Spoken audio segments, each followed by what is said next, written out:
Ndabarabakije mwese shuti banywanyi bacu mukunda kandi mugakurikira amakuru n'ibiganiro dutambutsa kuri isheni ya Imwe Rudende ya Isange TV, isheni bashikiriza amakuru n'ibiganiro biba bigezweho kandi biba byakura amatohoza mu rurimi rw'ikirundi. Ndabahaye mwaramutse, abandi ndabahaye mwiriwe bivanye naho mwerereye. Iri ni itekano umunezero ntangere by'usubira kubana namwe banywanyi bacu mukunda kandi mugakurikira amakuru n'ibiganiro dutambutsa kuri isheni ya Imwe Rudende ya Isange TV, isheni bashikiriza amakuru n'ibiganiro biba bigezweho kandi biba byakura amatohoza mu rurimi rw'ikirundi. Reka rero mbaye ikaze mu makuru yacu yo muri iki gitondo. Amakuru na cane haraza gushimikira ku ngingo nkuru zikurikira. Amakuru yacu turatangurira mu bitaro vy'akarere Igitega, aho umushikiranganje wahoze ari umushikiranganje wa mbere wa leta y'u Burundi Alengiyome Bunyoni yarongeswe bivanye nuko amagara yiwe atifashe neza.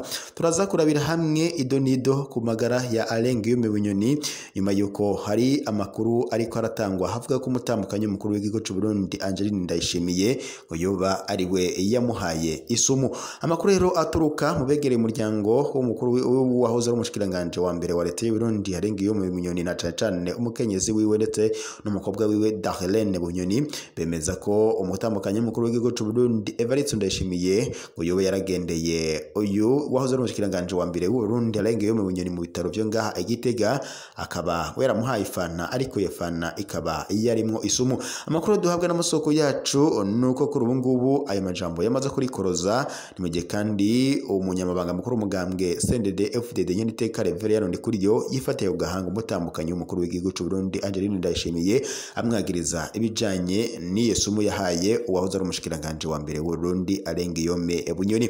Umutambukanyi w'umukuru w'igihugu cy'u Burundi Evariste Ndayishimiye hakaba rero nawe yavuye mu gacerere akavuga ku bijanye n'ubugwayi bw'uwahoze ari umushikiranganje wa mbere wa leta y'u Burundi Alengiyome Bunyoni.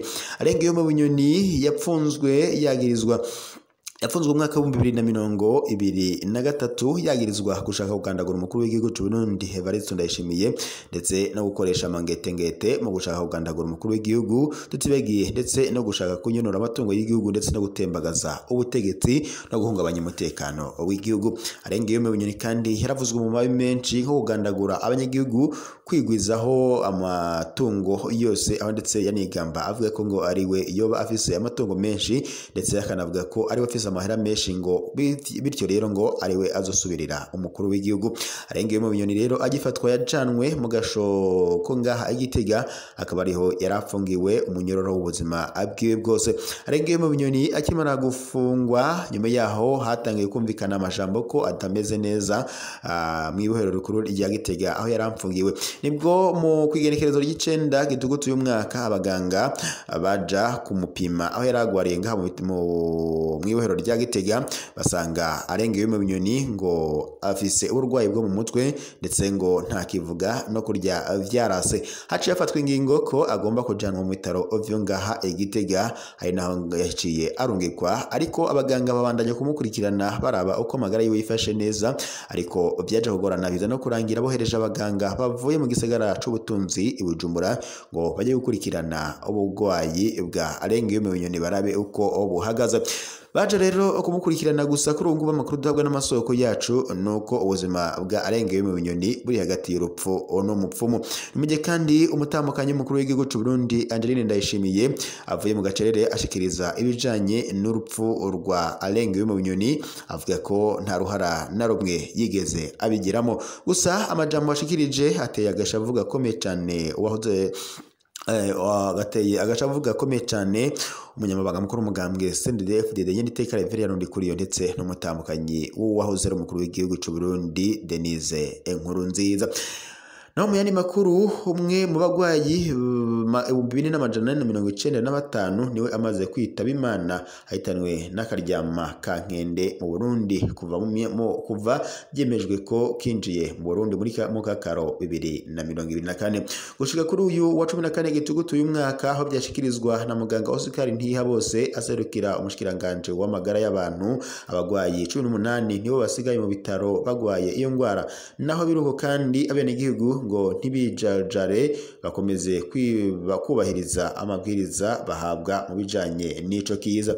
Mu byakozwe nk'uko vyadondowe na muganga Oscar mu kiganiro yahaye abamenyesha makuru, kongereza ubuhinga n'ubumenyi mu baganga, ishirwaho ry'ibigo vyihariye kuvura izo ngwara, gushikana mu ntara zo hagati ubuhinga bwo gupima no kuvura iyo ngwara, mu gihe kandi mu ntango vyakorewe i Bujumbura gusa laboratoire mobile zafasha mu gukurikirana mu bihinga mu mihana abanduye no kugerageza kwa muganga no kubegereza kwa muganga, gushira inguvu mu guhimiriza abenegihugu ndetse n'ibindi. Ibiro vyashikirijwe kuri uyu wa 14 Gitugutu uyu mwaka Gitega mu mwirimburo w'ivyaranguwe mu ruganda rwo kurandurana imizi akaryama Kankende Mark Pogisi, hari mu ruganda rwatunganijwe n'ubushikiranganje bw'amagara y'abantu bubicishije mu gisata kijejwe kugwanya ibiza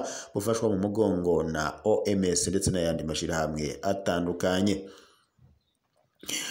Naho umushikiranganje w'ubutungane hagaritse mu mabanga umushikirizamanza mukuru wa Repubulika i Bujumbura yitwa Patrick Niyonzima, ingingo yo kumuhagarika Artem Katihabwa aramutswa ubushikiranganje bw'ubutungane yayiteye ku mukono kuri uyu wa 14 Gitugutu uyu mwaka. Nkuko byanditse muri iryo tegeko, Patrick Niyonzima umushikirizamanza wa Repubulika mu ntara ya Bujumbura aziko yafashe ingingo wenyene kandi izitari zikenewe mu gufata uwikekwa ko icaha ca fraude mu gushiraho imiringoti itwara amazi ya Regideso mu Rubirizi kandi agahagarikwa atafatanywe itonga. Uwo mushikirizamanza kandi ntiyatanze convocation ntiyanabimenyesheje inzego zimukurira nk'uko bisanzwe bikorwa mu mategeko procedure, kubera ko uwo mushikirizamanza atakwirije intabuko zisabwa mu guhagarika ubwiketswe ko icaha. Ivyo yagize ni nko guhungabanya agateka kazina muntu, navyo bishobora gutosekaza umutekano, gutyo yaciye ahagarikwa mu mabanga. Naho haguma ngo haravugwa amajambo ngo imfashanyo ntazo dukeneye, dukwiye kumenya ko tuzikeneye kugira ngo Uburundi buve muri kano kaga burimo. Ibiro byashikirijwe kuri uyu wa 15 Gitugutu uyu mwaka na Faustin Ndikumana arongoye ishiramwe Parseme, mu gihe mushikiranganje w'ikiga ca leta aheruka kumenyesha ko ishirwa mu ngiro ry'imigambi ya leta ifashwamo n'abafatanya abikorwa b'u Burundi riri ku rugero ruto cane kandi uburyo buhari. Ndikumana yagize ati ivyo vyuko amafaranga atangwa ku Barundi ariko ntakoreshwe si ivy'ubu, ako ni akageso kamyeho kuva na kera, kamaze imyaka muribuka tuja i Geneve kurondera amafaranga azokoreshwa mu mugambi wa CCRP ya kabiri yo kugwanya ubukene. Ari amafaranga yari yemewe nta bice 20% yashoboye kuboneka. Ivyo rero bica bituma imigambi y'iterambere icererwa. Urugomero Gigi Murembwe rumaze imyaka hafi 20 ruriko rurubakwa kubera gucererwa.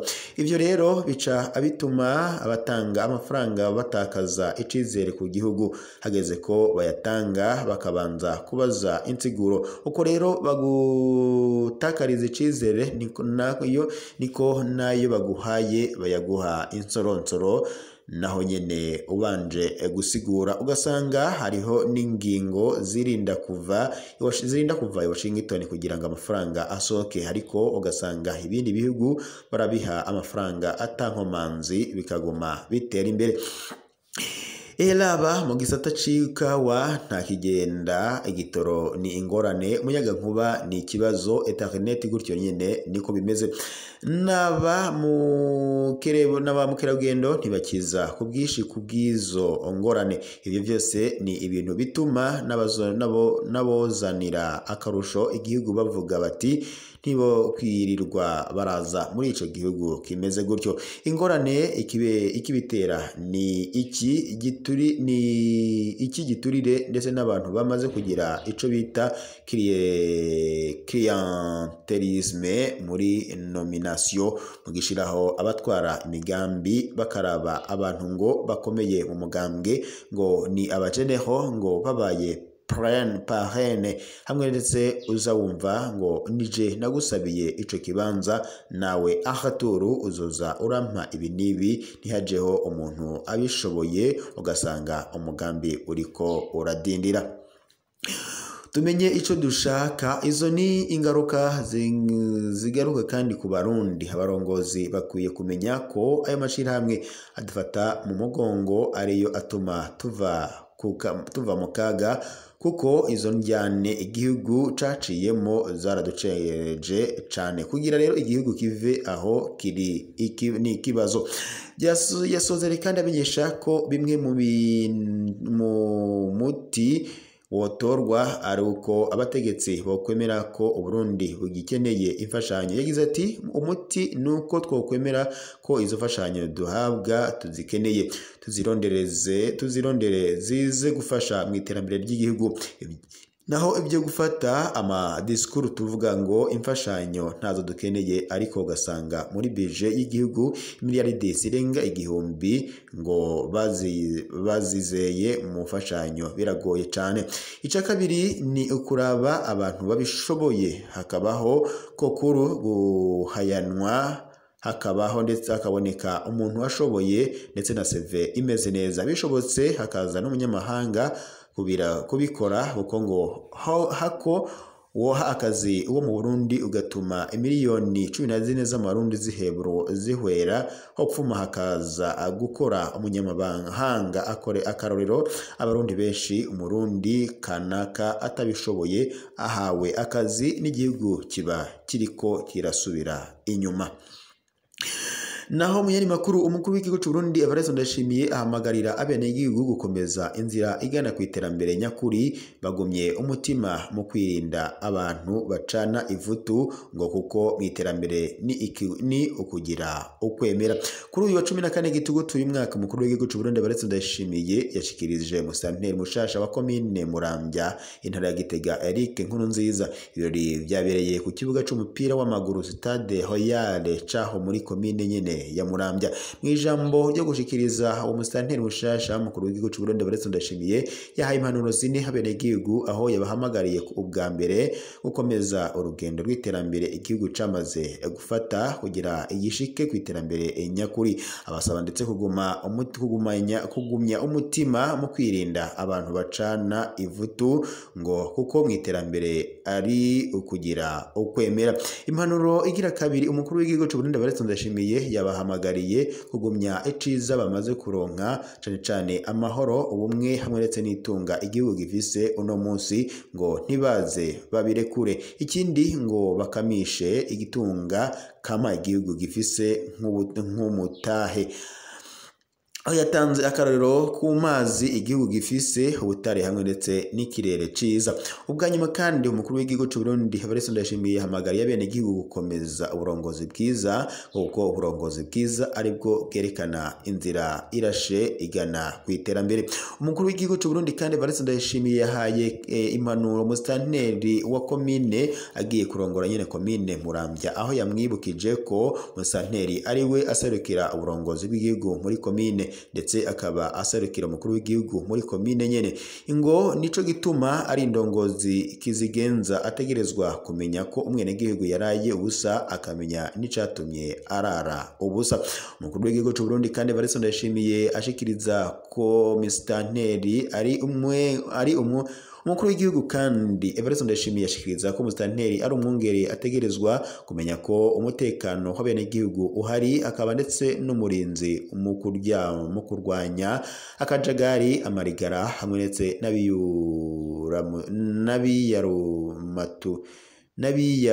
n'ibiyayuramutwe. Ikindi kandi atanga nk'akarorero ikindi atanga nk'akaroro ni mu bikorwa by'iterambere kugira ngo abenegihugu bamurabire ko kuko ngo ari we kiremesha.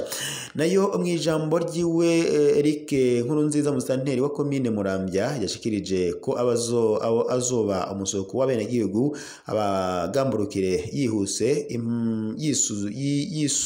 yisunze impanuro z'umukuru w'igihugu, ndetse akaba yaciye atanga inimero ziwe za telefone kugira ngo umwenegihugu wese azomukenera azomurondere amuronke vyoroshye nkuko yabishikirije.